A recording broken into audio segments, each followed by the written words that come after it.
चंद्रयान 3 धरती से चांद का सफर। इसरो का मिशन चंद्रयान 3 भारत ही नहीं बल्कि पूरी दुनिया की नजर इस मिशन के ऊपर लगी हुई है।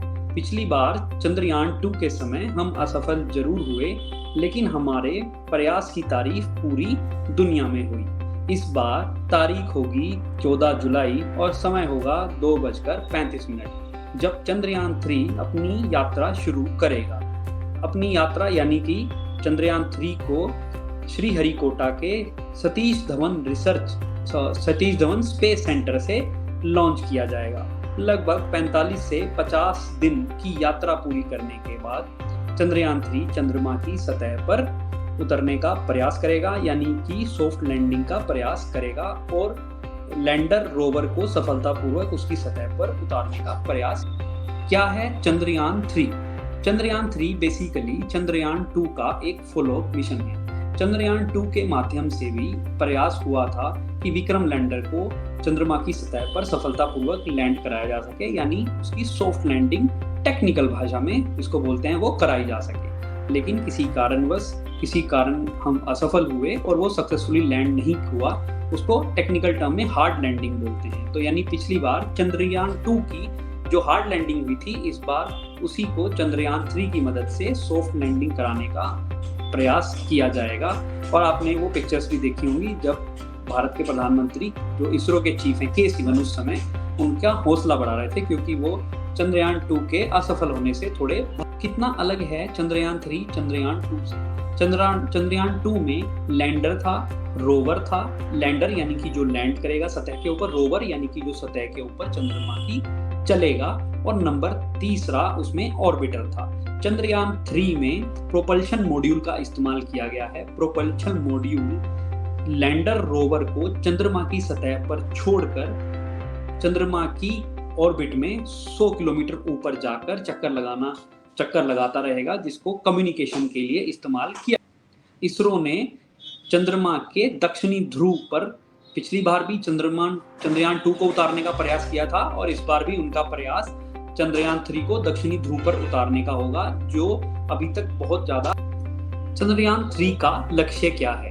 चंद्रयान 3 के बेसिकली 2 लक्ष्य हैं। पहला तो इसरो दुनिया को बताना चाहता है कि भारत तकनीक और विज्ञान के मामले में किसी भी उन्नत देश से बिल्कुल भी पीछे नहीं है। और दूसरा, चंद्रमा की सतह पर रोवर की मदद से हमें ये जानने का प्रयास मिलेगा, चंद्रमा के वायुमंडल के बारे में हमें जानकारी मिलेगी, चंद्रमा की सतह के नीचे होने वाली हलचल के बारे में हमें काफी जानकारी हासिल होगी। चंद्रयान 3 में पेलोड्स का क्या रोल है? पेलोड्स बेसिकली होते क्या हैं? पेलोड्स एक ऐसे यंत्र होते हैं जिनको किसी भी तरीके की जांच के लिए इस्तेमाल किया जाता है। ऐसे ही इस चंद्रयान में 6 पेलोड्स का इस्तेमाल किया गया है, जो चंद्रमा की सतह पर अलग अलग तरीके की होने वाली जांच में सहयोग करेंगे। क्या चंद्रयान 3 के द्वारा उतारा गया रोवर जो चंद्रमा की सतह पर उतारा जाएगा केवल एक दिन काम करेगा? बिल्कुल सही, रोवर केवल एक दिन ही काम करेगा। लेकिन आप सबके मन में ये सवाल आ रहा होगा कि इतना पैसा, इतना खर्चा, इतनी एनर्जी करके क्या केवल रोवर एक ही दिन तक चंद्रमा की सतह पर काम करेगा? कुछ ज्यादा दिन उसको काम करना चाहिए। तो आप बिल्कुल अपनी जगह सही हैं। एक दिन वो चंद्रमा का समय है, यानी धरती के हिसाब से देखा जाए, हमारे टाइम के हिसाब से अगर कैलकुलेट करेंगे तो 14 से 15 दिन तक रोवर चंद्रमा की सतह पर काम करेगा। लेकिन इसरो का इतिहास रहा है कि इसरो के बनाए हुए जितने भी सैटेलाइट्स जाते हैं या जो पिछला रिकॉर्ड है, वो हमेशा एक्सपेक्टेड टाइम से ज़्यादा काम करते हैं। तो हम भी ऐसी उम्मीद करते हैं कि इस सफलतापूर्वक लैंडिंग के बाद इसरो का रोवर जितने ज़्यादा से ज़्यादा दिन हो सके उतने ज़्यादा दिन काम करे और अधिक से अधिक जानकारियाँ इसरो को। वैज्ञानिकों के लिए कठिन समय कौन सा होगा? वैज्ञानिकों के लिए सबसे ज़्यादा कठिन समय वो समय होगा जब लैंडर को चंद्रमा की सतह पर उतारा जाएगा। पिछली बार वही एक मौका था जहां पर कुछ टेक्निकल या जिस भी तरीके की हमारी उसमें कमी रह गई प्रयास में, और हम सफलतापूर्वक विक्रम लैंडर को चंद्रमा की सतह पर लैंड नहीं करा पाए। इस बार भी सबसे ज्यादा क्रूशियल समय वही रहने वाला है जब लैंडर चंद्रमा की सतह पर लैंड करेगा। उसको सफलतापूर्वक लैंड कराते समय वैज्ञानिकों की दिल की धड़कनें और बेसिकली देखा जाए तो हमारी सभी देशवासियों की दिल की धड़कनें जो है उस समय थमी हो।